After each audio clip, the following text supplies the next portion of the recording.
Bonjour à tous et bienvenue dans ce nouveau numéro de Unboxing BD. Alors, je ne vous cache pas, l'été, à chaque fois, l'actualité est très légère en ce qui concerne la BD. Il n'y a pratiquement plus de sorties, en dehors de quelques mangas. Mangas qui, à titre personnel, ne m'intéressent pas. Vous avez dû vous en rendre compte que je suis très peu l'actualité manga. Donc j'ai décidé, vu ce creux dans l'actualité, de consacrer cette nouvelle petite vidéo à la presse BD. La presse BD dont j'avais parlé, je crois bien, il y a 2 ans. J'avais fait 4 numéros Unboxing BD pour faire une espèce de panorama de ce qui se faisait en presse BD à l'époque. Et je me suis dit que 2 ans après, il était peut-être temps de faire un nouvel état des lieux et une petite mise à jour de ce que j'avais dit à l'époque. Voilà, donc je vais d'abord faire un petit retour sur tous les titres que j'avais cités il y a 2 ans, pour voir où ils en sont, s'ils existent encore déjà, parce que vous allez voir qu'il y en a certains qui n'existent plus, et quels sont les survivants, et dans quel état sont-ils au niveau du marché, est-ce que ça marche moins bien, on va voir ça. Dans un deuxième temps, je vais faire une deuxième partie où je vais vous présenter, alors je vais faire vraiment un unboxing là du coup, c'est quand même le titre des vidéos. Je vais faire un unboxing d'une nouvelle revue qui vient de sortir, une nouvelle revue BD. Ça existe encore. Et je vais m'intéresser donc à cette nouvelle revue qui s'appelle Nemu, ou Nemu, je sais pas comment ça se dit. On va voir ça ensemble. Et je vais aussi regarder avec vous le dernier numéro des Cahiers de la BD que j'ai trouvé assez intéressant et je vais vous en faire un peu profiter, peut-être vous donner envie de l'acheter. Bon, et dans une troisième partie, je vais m'intéresser à un nouveau journal qui va sortir aussi, un nouveau journal qui n'est pas affilié à une maison d'édition et dont le premier numéro va sortir au mois d'octobre prochain. Je vous en dis plus donc dans cette troisième partie. Alors on va commencer par le journal, je crois, qui commence à avoir déjà une assez bonne longévité, un journal d'actualité BD. Il s'agit bien sûr de Casemate, dont voici le dernier numéro que j'ai entre les mains. Je l'ai entre les mains tout simplement parce que je suis abonné à cette revue. Alors cette revue apparemment est toujours en bonne santé financière. On en est quand même au numéro 182, je lis bien, oui 182. Donc ça commence à faire. Alors pour rappel, Casemate c'est un peu le successeur de Bodoy, qui était un autre journal BD à l'époque. Alors Casemate, c'est un mélange d'interviews, de reportages, d'avant-premières, d'extraits de BD qui vont sortir. Vous avez aussi un calendrier de toutes les sorties. Vous avez un état des lieux de ce qui se dit sur les réseaux sociaux, de ce qui se dit dans la presse. C'est très riche comme journal. En ce moment d'ailleurs, il y a des articles assez intéressants qui s'intéressent au-dessous des choses de l'édition, avec des interviews un peu sans concession. Alors il y a eu plusieurs numéros avec Saint-Vincent, celui qui travaillait chez Dargaud. Après il y a eu un droit de réponse de Daniel Maguen, puisqu'il y a eu un petit peu des vis-billes entre les deux. Enfin bon, c'est très intéressant de voir un peu les dessous de la cuisine dans le monde de l'édition. Il y a eu aussi récemment une interview carrière de Christophe Arleston, où on a appris pas mal de choses. Enfin bon, je trouve ce journal vraiment très intéressant, on n'est jamais vraiment déçu. Bon, vu la palette assez large d'articles qu'il y a dedans, il y a toujours 1 ou 2 articles qui m'intéressent un peu moins, mais globalement, c'est un bon mag que je ne regrette pas d'acheter, et en plus en s'abonnant on a droit à un album gratuit. Le dernier album que j'ai reçu c'était le Deux Sœurs de Bruno Duhamel, très bon album au demeurant. Alors ensuite on passe à DBD, un autre journal d'actualité qui est chapeauté par Frédéric Bosseur, qui a plusieurs magazines à son actif. DBD, ça doit être le plus ancien. Au début de sa vie, j'étais abonné à l'époque. Il sortait avec un album cartonné consacré à chaque fois à un auteur de renom. Il y a eu des albums comme ça sur Franquin, sur Dany, sur Herman, etc. Il y en a eu plein. Et depuis, c'est devenu un magazine un peu plus classique. Alors apparemment un peu trop classique, puisque les ventes ont tendance à s'amenuiser. Et il a même été question pendant un temps, il y a eu une petite peur que ça s'arrête. Et puis apparemment, ils ont trouvé des fonds pour relancer la machine et c'est reparti. Mais j'ai l'impression que sur le dernier numéro, c'est marqué que c'est passé bimestriel, alors qu'avant c'était mensuel. Je sais pas si c'est un bon signal pour le public. Enfin bon, pour l'instant, DBD existe toujours. Alors, impossible de parler de DBD sans parler de son alter ego qui s'appelle L'Immanquable, qui lui était un journal de prépublication. Et là, malheureusement, pour L'Immanquable, c'est terminé depuis août 2023 avec le numéro 150. Les ventes n'étaient pas suffisantes pour continuer et ça s'est arrêté. Et ça s'est arrêté malheureusement.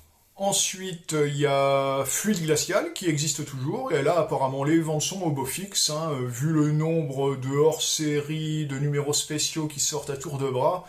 Je crois, la dernière fois que je suis allé en maison de la presse, je crois qu'il y avait 4 ou 5 fluides glaciales différents, donc apparemment c'est une affaire qui roule et qui fonctionne bien. Là on en est au numéro 578 si je me trompe pas, ce qui fait une sacrée longévité. Comme quoi l'humour ça paye toujours, hein, et c'est normal, hein, parce que Fluide Glacial reste un magazine de très bonne tenue, hein. Les derniers numéros que j'ai achetés effectivement étaient assez bons, voire très bons. Alors toujours dans les magazines qui marchent, et là je dois dire que je suis assez surpris. Je vous l'avais présenté il y a 2 ans, c'était parmi les premiers numéros. Et là, on en est déjà au numéro 29. Alors, c'est un trimestriel, ça s'appelle Blandis, et c'est un magazine qui est entièrement consacré à la BD érotique, voire pornographique. Et c'est le seul représentant de son espèce dans les kiosques.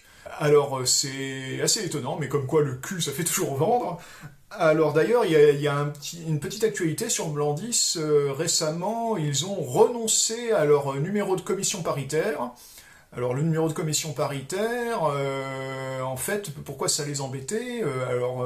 Ça les embêtait parce que du coup ils étaient soumis à une certaine censure pour réussir à l'obtenir. Et là, donc, ils ont renoncé à l'obtenir. Alors c'est un peu gênant parce qu'il y a des avantages fiscaux qu'ils vont perdre, mais s'ils ont réfléchi au fait d'y renoncer, c'est que globalement ça devait valoir le coup. Donc pourquoi pas, Blandis, hein, numéro 29, je crois, le dernier, si je vérifie, oui c'est ça, 29. Et apparemment ça marche bien pour Blandis, donc bon vent à eux, hein, et puis tous les petits canailloux qui feuillettent le magazine tous les 3 mois. Alors, autre magazine que je chroniquais il y a 2 ans, mais qui s'est arrêté, mais alors là je pense que c'était un arrêt qui était plus ou moins prévu dès le départ, c'est le seul magazine de comics que j'avais trouvé à l'époque qui s'appelait Les Trésors de Marvel. Et le magazine avait pour but de ressortir des comics emblématiques de la grande époque de l'âge d'or des comics Marvel. Et ça s'est arrêté au 12e numéro. Le 12e numéro était consacré à l'année 1965.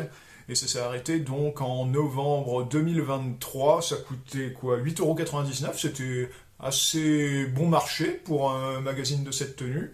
Bon, malheureusement, ça s'est arrêté. Il y aurait certainement eu matière à en faire d'autres, mais bon, Panini Comics a décidé d'arrêter là. Alors, si ça vous intéresse, hein, d'ailleurs, sur le site de Panini Comics, j'ai vu que la plupart des anciens numéros des Trésors de Marvel étaient en vente sur leur site. Alors, j'ai dit tout à l'heure que le manga m'intéressait pas trop, mais enfin bon, je regarde quand même un peu ce qui se fait. Et le magazine que je chroniquais il y a 2 ans, existe toujours, ça s'appelle Atome. On en est au numéro 29, ça coûte 13,90 €. Alors le dernier numéro met en couverture à l'honneur la BD d'horreur japonaise. C'est peut-être un numéro d'ailleurs qui va m'intéresser, parce que je suis assez fan de cinéma fantastique et d'horreur. Alors pourquoi pas voir ça en manga. Je me tâte un peu pour acheter ce dernier numéro. Alors j'ai parlé des comics, j'ai parlé des mangas, on va parler un peu des fumetti, la BD italienne, la BD de gare, on va dire entre guillemets italienne. Alors je vous avais présenté Super Swing il y a 2 ans. Super Swing, il faut savoir qu'il existe toujours en kiosque. Il y a un Super Swing hors série numéro 17 qui vient de sortir là au mois de juillet. Et ça coûte 6,95 €, c'est vraiment pas cher, parce que c'est assez épais, vous avez de quoi lire dedans, et c'est de la BD, ma foi, d'assez bonne tenue, hein, assez bien dessinée, et franchement, c'est pas déshonorant de lire ça, loin de là, hein, Super Swing. Alors, c'est des rééditions pour la plupart, mais bon, pour ceux qui ne connaîtraient pas, franchement, c'est pas mal du tout. Alors à l'inverse, quelque chose qui est beaucoup moins bien et qui sort toujours j'arrive pas à comprendre comment ils arrivent à en vendre, c'est cette horreur de magazine qui est Pif le Mag. Ils en sont au numéro 15. J'ai regardé un peu en kiosque, mais c'est horrible. Alors, il y a de la BD, mais pas tant que ça d'ailleurs. Je crois qu'il y a une petite moitié de BD dans le magazine. Les seuls BD qui valent le coup, c'est juste les rééditions, c'est-à-dire des vieilleries genre Rahan, Pifou, etc. Des choses qu'on a déjà lues 1000 fois. Et les nouvelles BD, mais c'est une cata, c'est mal dessiné, les scénarios sont poussifs, c'est une catastrophe. Alors quant à la mise en page du magazine, c'est flashy dans tous les sens, c'est une horreur, il faut surtout pas épileptique en lisant ça, hein. Oh là là, c'est une catastrophe ce magazine. Incroyable que ça se vende, je sais pas combien ça coûte, mais quel que soit le prix, c'est trop cher pour ce que c'est. Alors je vais terminer avec les journaux hebdomadaires, hein, parce qu'il en existe encore, des hebdomadaires pour la jeunesse. Alors moi, celui qui a ma préférence, c'est Spirou. Alors pourquoi Spirou? Parce que c'est dans Spirou que j'ai découvert une bonne partie de ma culture BD. Et le journal de Spirou existe toujours, il en est quand même à son numéro 4504 au moment où j'enregistre cette vidéo. Ça sort toutes les semaines quand même, ça coûte 3,20 €, ça coûte pas très cher, bon c'est pas bien épais, je crois que ça fait 52 pages si je me trompe pas, mais ça reste un très bon magazine pour la jeunesse, hein. Il y a pas mal de BD d'humour, mais il y a aussi quelques BD qui valent le coup, qui se démarquent un petit peu, qui sont dans le style un peu semi-réaliste. En ce moment, je crois que paraît une BD qui s'appelle Les Sœurs Grémillet, qui est, au niveau du dessin, est pas mal du tout. Alors, j'ai pas vraiment lu l'histoire, mais apparemment, c'est une BD qui a pas mal de succès. Il y a toujours le petit Spirou qui paraît, donc ça c'est assez rigolo, et puis le dessin est vraiment très sympa. Non, franchement, Spirou, il reste de bonne tenue, et c'est quand même une performance de réussir à tenir encore au moment où beaucoup de jeunes lisent un peu tout sur Internet. Non, un magazine papier hebdomadaire qui continue à fonctionner, c'est quand même une sacrée performance. Mais c'est pas le seul, bien sûr, je termine par le plus connu, et oui, le journal de Mickey qui va pas tarder à célébrer ses 100 ans, si je me trompe pas, hein. C'est quand même un magazine, ça doit être le magazine jeunesse, le magazine BD qui a la plus longue longévité, si je me trompe pas. Vous me direz en commentaire si j'ai raison. Le journal de Mickey continue à paraître et continue à bien fonctionner, hein. Les publications Disney en kiosque, il y en a quand même beaucoup. Parce qu'il y a le journal de Mickey, il y a Picsou Magazine, il y a Mickey Parade, il y en a plein, donc faut croire que ça se vend. Et le journal de Mickey continue à fonctionner. Alors c'est beaucoup d'histoires complètes Disney, alors, Donald, Picsou, Mickey, etc. Mais il y a aussi quelques BD d'humour, et tout ça, noyé au milieu, il y a quelques reportages didactiques et quelques jeux. Donc c'est un bon magazine pour la jeunesse, hein. Alors pas pour les enfants trop âgés, hein, on va dire pour la jeunesse jusqu'à 9-10 ans, on va dire. Après, je pense que le journal de Spirou est plus adapté aux enfants adolescents que le journal de Mickey. Le journal de Mickey, c'est vraiment pour les enfants. Voilà, donc le journal de Mickey, très bien, très, très bon magazine aussi, hein, qui n'a pas baissé en qualité, qui a toujours su renouveler ses dessinateurs, hein, puisque bien sûr c'est pas Walt Disney qui dessine dans le journal de Mickey, Walt Disney est mort depuis longtemps, et non, très bon magazine. Voilà donc pour cette petite mise à jour au niveau de la presse BD en août 2024, on est quoi, le 18 août 2024 au moment où j'enregistre. Et je ferai peut-être une autre mise à jour dans 2 ans. On verra comment a évolué le marché de la presse BD dans 2 ans. Voilà, donc maintenant on va passer à l'unboxing proprement dit, unboxing des 2 magazines que j'ai annoncés tout à l'heure. On commence donc par ce nouveau magazine, Nemu, a priori ça se prononce Nemu. D'après ce que j'ai compris, c'est le nom japonais pour, en gros, le storyboard. Donc, nouveau magazine, alors vous voyez, d'assez petit format, hein, c'est pratiquement un A5, bon, assez épais par contre, hein, dos carré. Il est marqué en couverture 120 pages de BD inédites. Donc a priori, il y a déjà eu un numéro 0.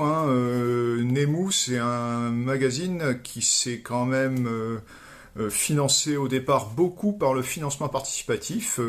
Il y a une campagne qui est encore ouverte sur Kickstarter. Je vous mets une petite vidéo en illustration. Alors, si ça vous intéresse, d'ailleurs, vous pouvez encore participer. Vous pouvez, entre autres, d'ailleurs, recevoir le numéro 0, si ça vous intéresse, en plus du numéro 1, ou d'un abonnement à ce... Alors, j'ai pas dit, c'est un trimestriel, a priori. Et donc, ce numéro est paru en kiosque, moi je l'ai acheté en kiosque, au mois de juillet. Au mois de juillet dernier, au mois de juillet 2024. Voilà, le slogan, c'est le magazine qui lance la nouvelle génération d'artistes. Donc comme ça, les choses sont claires. Ne vous attendez pas à trouver des BD d'artistes confirmés dans le magazine. Alors d'ailleurs, c'est pas son but. Son but, le but affiché par la rédaction, c'est de faire découvrir de nouveaux talents. Alors moi, ce que je regrette un peu, c'est que c'est quand même très très orienté manga. Parce que c'est bien, il y a beaucoup d'artistes qui ont fait leur culture sur le manga, mais il n'y a pas que ça. Donc je trouve ça un peu dommage, mais ça m'a pas empêché d'acheter ce magazine pour voir ce qu'il en était à l'intérieur. Donc j'ouvre en même temps que vous. Alors c'est une couverture avec rabat, vous voyez d'ailleurs. Hop, je le mets de l'autre côté. Vous voyez, il y a des rabats de chaque côté. Voilà. Alors 101 pages de BD inédites, je l'ai pas dit, effectivement les BD qui sont publiés, alors c'est des BD créés par de nouveaux artistes, mais en plus c'est des BD qui ont été créés spécifiquement pour le journal. Alors la plupart du temps ce sont des histoires complètes, mais il pourrait qu'il y ait, d'ailleurs je crois que c'est le cas dans ce numéro, on va voir ça ensemble, qu'il y ait des histoires à suivre. Donc on commence par un édito, une page de remerciements, etc. La description de l'équipe du journal. Et on entame tout de suite la première BD. L'étro.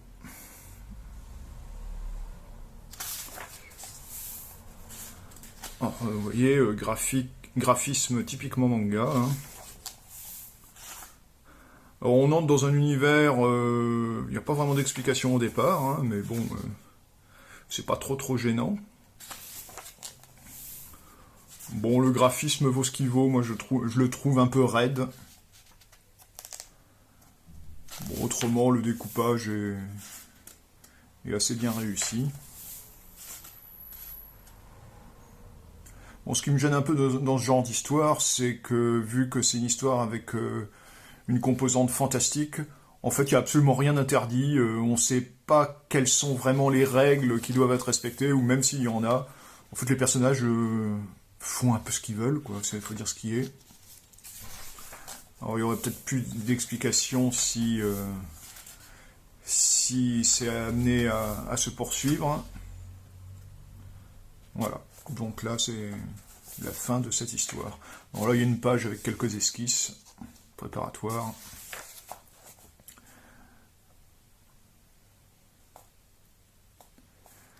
Alors, deuxième auteur, Marc Lataste, ou Latasté, je ne sais pas comment ça se dit. Alors, ça, c'est une histoire à suivre, puisque le premier épisode a été publié dans Nemu 0, c'est marqué ici. Donc, ça s'appelle Alba, épisode 2. Alors, je suis beaucoup moins fan du graphisme ici, que je trouve un peu bizarre.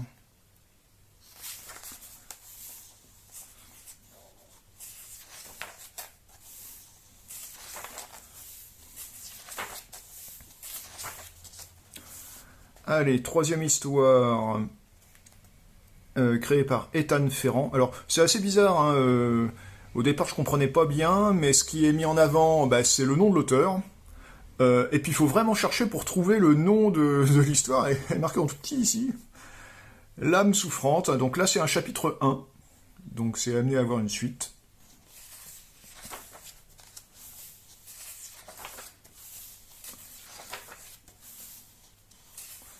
Un peu dépressif comme BD, avec à voir la tête des personnages.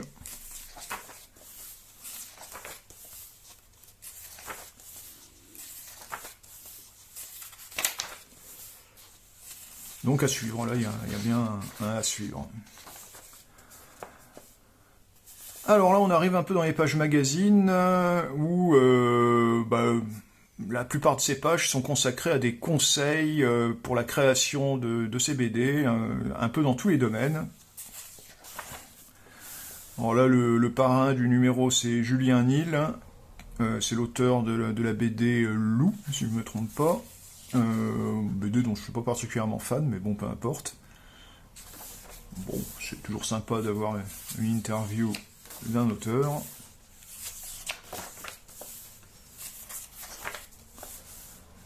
Et on passe à la BD suivante, créée par Loïc Cassou. Et là...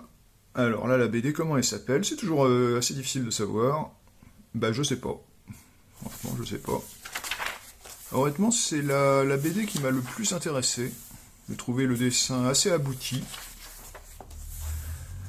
Avec toutes ces hachures, je trouve que c'est un rendu assez réussi. Et même l'histoire, que j'ai trouvé assez énigmatique au départ. Bon, c'est un peu sanguinolent, mais ça me dérange pas outre mesure. Ça, j'ai assez aimé.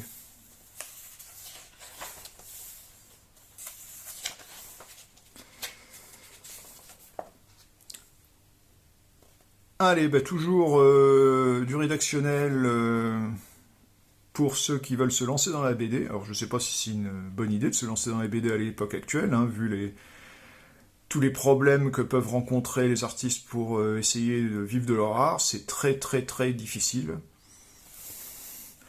Mais bon, la passion, ça se commande pas.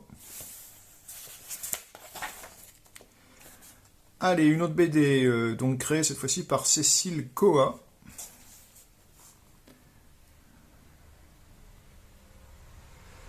Alors ça, je sais pas s'il y a un titre, cette histoire. C'est une histoire sur la frustration de la création. Alors j'aime assez le dessin. Bon, après, l'histoire, malgré tout, tombe un peu dans les... Je trouve un peu dans les clichés graphiques, mais bon. Mais disons que c'est assez honnête.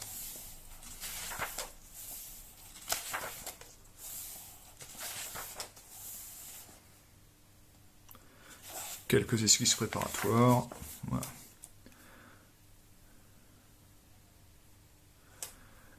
Alors, une autre interview de Jonathan Garnier, c'est indiqué, moi je connaissais pas, un graphiste, scénariste. Alors, l'interview est orientée dans le sens conseil aux nouveaux venus. Allez, une autre histoire. Maëva et Tatiana, passent avant.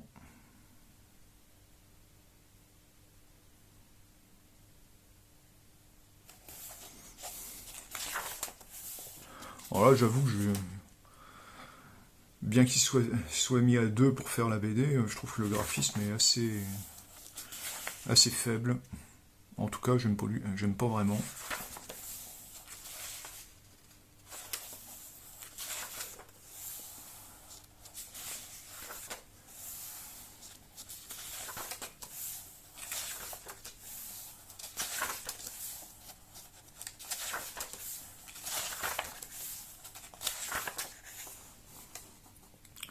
Bon, là, un autre rédactionnel, alors sur des livres à conseiller hein, pour la création, dont le fameux Art de la BD.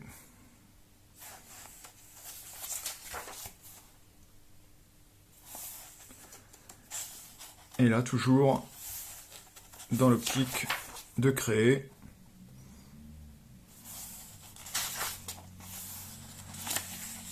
Un article sur Toriyama, pardon.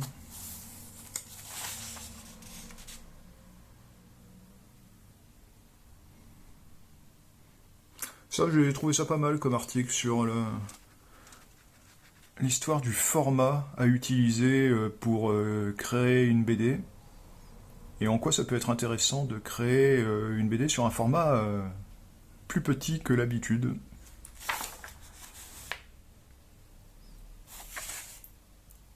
Et puis quelques conseils culturels de la rédaction. Voilà. Donc voilà pour ce nouveau magazine papier. Alors bon, vous avez vu que je suis pas franchement emballé. Et puis moi, il y a un aspect un peu rédhibitoire, c'est le prix de l'ensemble, parce que j'ai pas insisté là-dessus parce que c'est en tout petit ici. Ça coûte quand même 15 euros. 15 euros, c'est très cher pour quelque chose qui est tout en noir et blanc, à petit format. Franchement, je trouve que c'est franchement exagéré comme prix et ça risque d'en bloquer beaucoup au moment de l'achat. Donc, et puis vu le contenu, alors si Nemu réussit à survivre les premières années, j'en achèterai peut-être un autre exemplaire dans 2 ou 3 ans pour voir comment ça a évolué. Mais là, dans l'état actuel, franchement, honnêtement, moi, le numéro 1 sera le seul que j'achèterai. Je suis franchement assez déçu. Voilà. On passe maintenant à un magazine qui n'est pas nouveau, hein, les Cahiers de la BD. J'en avais chroniqué un exemplaire il y a 2 ans. On passe là au numéro 27, et j'avoue que entre les deux, j'en avais pas acheté d'autres. Et au moment de faire cette vidéo, j'ai été happé par la couverture d'Edica. Alors Edica, j'aime beaucoup, hein, ceux qui me suivent savent d'ailleurs que le premier unboxing BD était consacré à Edica, hein, le unboxing BD numéro 1. Et une couverture avec Edica me laisse pas indifférent. Surtout que celle-là est relativement drôle. Avec le titre « Peut-on rire de tout après MeToo ?» Donc, qu'est-ce que ça donne, hein? Donc, c'est le numéro de juillet-septembre 2024, et là, ça coûte 13,90 €. Alors, puisque j'en suis au prix, petite comparaison avec Nemu, 13,90 € pour un format A4, tout en couleur, et qui comporte combien de pages? Plus d'une centaine de pages, hein. C'est où c'est numéroté? Ah oui, c'est en haut. 160... Allez, 170 pages. Donc, il n'y a pas photo, hein, c'est quand même beaucoup moins cher. Alors, ce numéro, il m'a beaucoup plu. Il y a beaucoup de choses qui m'ont intéressé dedans. Alors, je vous montre. Alors, première chose, éditorial, c'est Nicolas Tellop qui fait l'édito, tout simplement parce que Vincent Bernière s'en va des Cahiers de la BD, hein, pour lancer un nouveau mensuel, hein, qui va débuter au mois d'octobre, je vais en parler après. Donc là, l'édito est surtout consacré à ce passage de flambeau. Donc là, c'est l'équipe rédactionnelle, le sommaire, cahier iconographique. Alors, premier article qui m'a assez intéressé. Pourquoi les premières pages des mangas sont-elles en couleur? Alors c'est vrai que très souvent, on sait que les mangas, la plupart du temps, sont en noir et blanc, mais souvent, les premières pages sont en couleur. Les 3, 4, 5 premières pages sont en couleur. Et là, il y a une tentative d'explication de cet état de fait. Donc, oui, moi, une question que je me posais. Alors, j'ai pas vraiment la réponse, hein, parce que la réponse n'est pas si évidente que ça. Mais c'était intéressant. Alors, BD et précarité, encore un article là-dessus, mais c'est vrai que ça pose problème.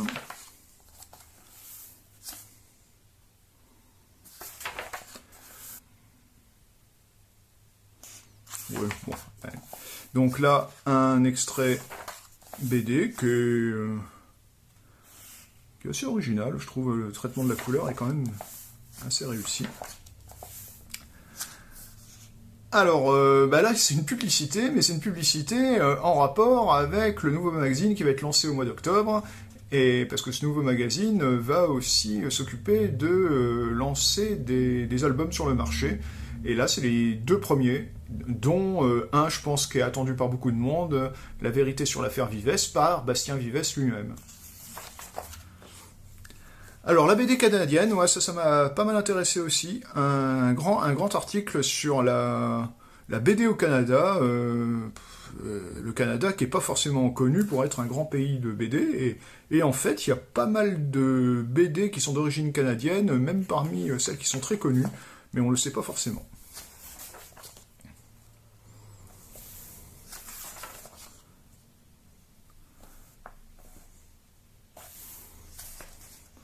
Alors ça c'est un article sur un livre qui est sorti récemment qui s'intéresse à la naissance du journal Pilote.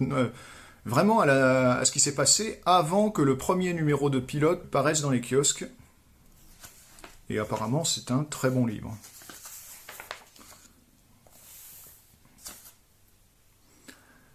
Ici c'est un petit article rédigé par Numa Sadoul qui parle de Hugo Pratt. Comme quoi son amitié avec Hugo Pratt a eu des hauts et des bas. Là, j'ai pas bien compris, c'est très très court, et ça parle simplement du fait que Noel Sickles a repris Scorchy Smith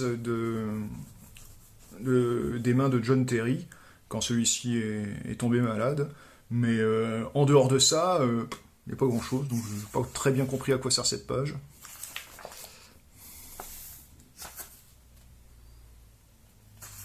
Alors là, oui, il y a un autre extrait d'un dessinateur que je connaissais pas, qui s'appelle Michel Durand, et dont le graphisme sur ces pages est assez impressionnant, tout en ligne, on va dire. Ça m'a fait penser par certains aspects à certaines histoires dessinées par Andreas. Et dans ma bouche, c'est un très bon compliment.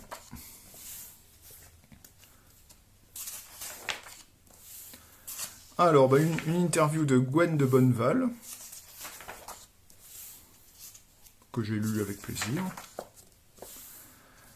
Un récapitulatif des albums à ne pas manquer de l'auteur. Moi, je vous recommande en particulier Messire Guillaume, qui est vraiment très très bon. Et on arrive au cahier iconographique avec encore un très beau dessin d'Edica. Et on a une belle interview d'Edica, qui se fait assez rare en interview, hein. Mais c'est très bon à lire. Un autre article sur l'analyse du dessin d'Edica et de la création d'Edica.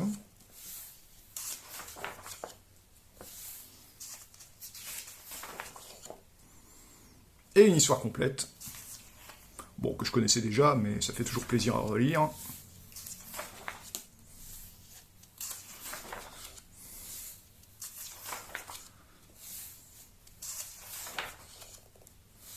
Alors, on arrive au dossier de ce numéro. Peut-on rire de tout après MeToo? Alors, dossier que j'ai vraiment trouvé passionnant. J'ai appris pas mal de choses. Et où l'illustration graphique est très riche. Alors il y a vraiment tous les aspects du dossier qui sont abordés, avec un article sur Chantal Montellier, par exemple. Et là, un récapitulatif de toutes les affaires qui ont fait scandale au cours des 7 dernières années. Alors, la plupart j'étais au courant, mais il y en a certaines que j'ai découvertes. Ça, par exemple, je connaissais pas. Et ça non plus, je ne savais pas qu'il y avait eu un scandale sur une BD de Riyad Satouf, franchement. Il y a des gens qui voient vraiment le scandale n'importe où.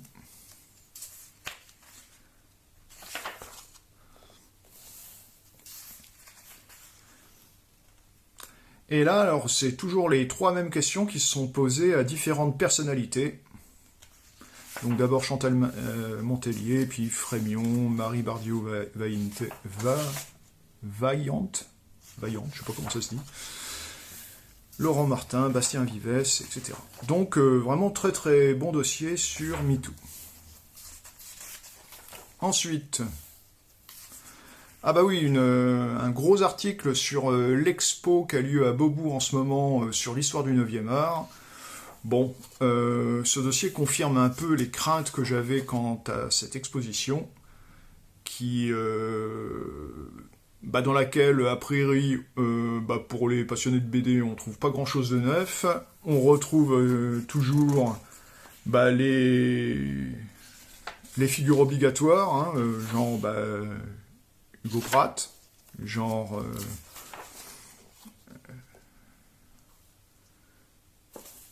Mais moi, ce que je reproche, c'est qu'il y a tout un pan de la BD qui est complètement oublié. Je parle bien évidemment de la BD de genre, de la BD de pure distraction. A priori, ce genre de BD n'est pas suffisamment respectable pour être exposé à Beaubourg. Hein. À Beaubourg, on expose de la BD dont il est de bon ton de parler dans les salons parisiens, et c'est à peu près tout. Donc, je sais que cette exposition, elle n'est pas pour moi. Franchement, ça me tente pas du tout. Alors, par contre, ce qui m'a beaucoup plu, le cahier historique sur Magnus et les brigands. Très très gros morceau que ça. Hein. Alors c'est le grand œuvre inachevé de Magnus, effectivement, c'est une œuvre inachevée, mais qui fait quand même plus de 250 pages malgré tout. Et les éditions Revival viennent de publier l'intégrale définitive de cette histoire, qui est vraiment sans aucun équivalent, je pense, hein, dans l'histoire de la BD. C'est quand même adapté d'une œuvre, j'allais dire culte, mais c'est pas vraiment le mot, chinoise. Et c'est quand même... ça ressemble à rien de connu. Et le dessin magnifique de Magnus magnifie tout ça. Alors ça, c'est un retour sur il paraît le chef-d'œuvre érotique de Magnus, les 110 pilules, mais je peux pas vous en dire plus, je l'ai jamais lu. Par contre, les brigands, je l'ai lu, voilà la couverture là, de l'intégrale qui vient de sortir. Et c'est très très bon, les brigands. Vraiment très très bon. Et puis le dessin, vraiment, est magnifique. Le noir et blanc est très très bien rendu dans cette nouvelle édition. Jusqu'à présent, il n'y avait pas eu d'édition véritablement digne de ce nom. Alors, il y avait plusieurs épisodes qui étaient sortis dans différentes maisons d'édition, mais ça n'avait jamais été complet. L'impression n'était pas forcément tip-top. Là, vraiment, les éditions Revival ont fait un très très bon travail.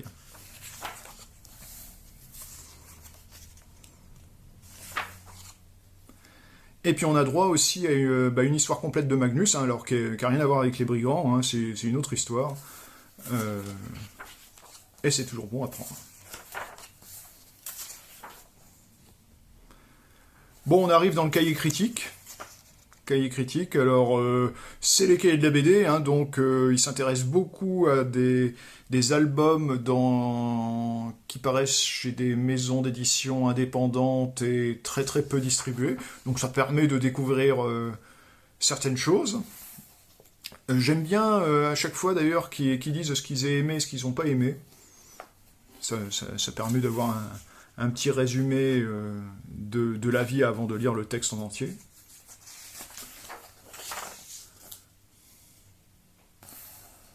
Bon, alors après, il n'y a pas que de l'indépendant. Hein.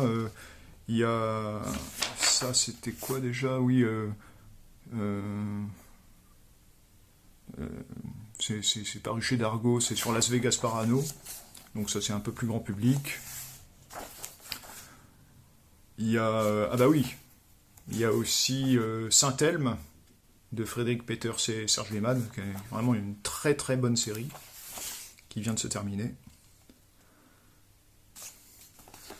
Bon, il y a des choses à picorer là-dedans. Hein.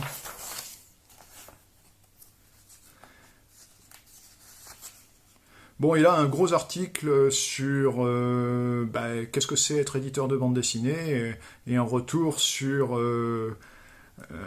Eric Losfeld et sa maison d'édition Le Terrain Vague, hein, qui éditait des bandes dessinées pour adultes. Voilà, donc pour ce numéro des cahiers de la BD. Alors pour terminer cette vidéo, il faut quand même que je vous parle du magazine que je vous tease depuis le début. Il s'agit bien évidemment, il y en a beaucoup qui auront deviné, de Charlotte Mensuelle, un magazine qui va être lancé par Vincent Bernière, donc l'ancien rédacteur en chef des cahiers de la BD. Et Charlotte Mensuelle ne cache pas sa filiation avec Charlie Mensuel, qui était un très très bon magazine de BD, créé en 1969 et qui a duré jusqu'en 1986, si je me rappelle bien. Après, il y a eu une autre déclinaison qui s'appelait Pilote et Charlie, mais c'était plus tout à fait la même chose. Alors Charlie Mensuel, c'était un magazine assez innovant à l'époque, bien que innovant sans être innovant, puisqu'il s'inspirait très fortement d'un autre magazine qui s'appelait Linus, qui était publié en Italie, et qui avait comme objectif de faire découvrir la BD un peu pas comme les autres. Et Charlie Mensuel a fait la même chose en France. Alors son nom, bien sûr, est inspiré du personnage de Charlie Brown des Peanuts, hein, de Schulz, d'ailleurs qui était publié dans Charlie Mensuel. Alors dans Charlie Mensuel, il y avait pas mal de strips américains qui étaient publiés, mais il y avait aussi beaucoup de BD européennes, dont le fameux Guido Crépax, hein, dont j'ai fait une vidéo déjà il y a un petit moment, hein, sur son Valentina. Et il y avait plein de bonnes choses publiées dans Charlie Mensuel. Alors ça a été initié par Delphel de Thon et puis Wolinski, qui ont créé et qui ont assuré la partie rédaction en chef de ce magazine pendant assez longtemps. Donc Vincent Bernière s'est dit que c'était certainement quelque chose qui manquait actuellement dans le paysage BD-phile français. Et donc Charlotte Mensuel a pour tâche de reprendre le flambeau de Charlie Mensuel. Alors ça se partagera entre anciens et nouveaux talents. Alors je vous mets en illustration, il y a une campagne Kickstarter qui avait été lancée pour ceux qui voudraient déjà s'abonner et déjà acheter les premiers numéros. Alors le premier numéro est prévu pour octobre, alors ça sera un mensuel, comme son nom l'indique, Charlotte Mensuel, c'est-à-dire qu'il y aura 10 numéros par an. Vous allez me dire 10 numéros par an, ça fait pas mensuel, ça devrait être 12, mais il précise qu'il y aura 10 numéros par an, dont 2 doubles, donc bon, on arrive à 12 numéros. Ça coûtera 13,90 € et il y aura 176 pages, si je me rappelle, enfin c'est ce qui est annoncé en tout cas. Donc, parmi les auteurs qui seront présents, il y aura, par exemple, je l'ai déjà dit, Bastien Vives, il y aura Seth, il y aura Joe, Matt, il y aura, que je me rappelle encore, il y aura Bernet et Abuli dans une bande qui est, je pense, inédite en France, hein, qui est un pendant à Torpedo. Ça, j'ai très très hâte de lire ça, parce que j'adore le dessin de Bernet. Voilà, donc rien que pour ça, je pense que je me jetterai, quand il sortira, sur ce premier numéro de Charlotte Mensuel. Voilà. Donc c'est tout pour cette vidéo sur le panorama de la presse BD au temps T, hein, c'est-à-dire en août 2024. Je vous rappelle, dans les kiosques, il y a Nemu, le numéro 1. On pouvait encourager cette initiative, hein, malgré tout, bien que j'en ai pas dit que du bien, mais ça mérite toujours d'être encouragé, des initiatives qui font paraître de nouveaux magazines BD dans les kiosques. Et puis j'ai parlé aussi, vous pouvez acheter aussi, hein, les cahiers de la BD numéro 27, avec 2 très bons dossiers, un sur Edika, un sur le phénomène MeToo dans le monde de la BD. Voilà, je vous dis à bientôt pour une prochaine vidéo unboxing BD, et sur ce, ciao!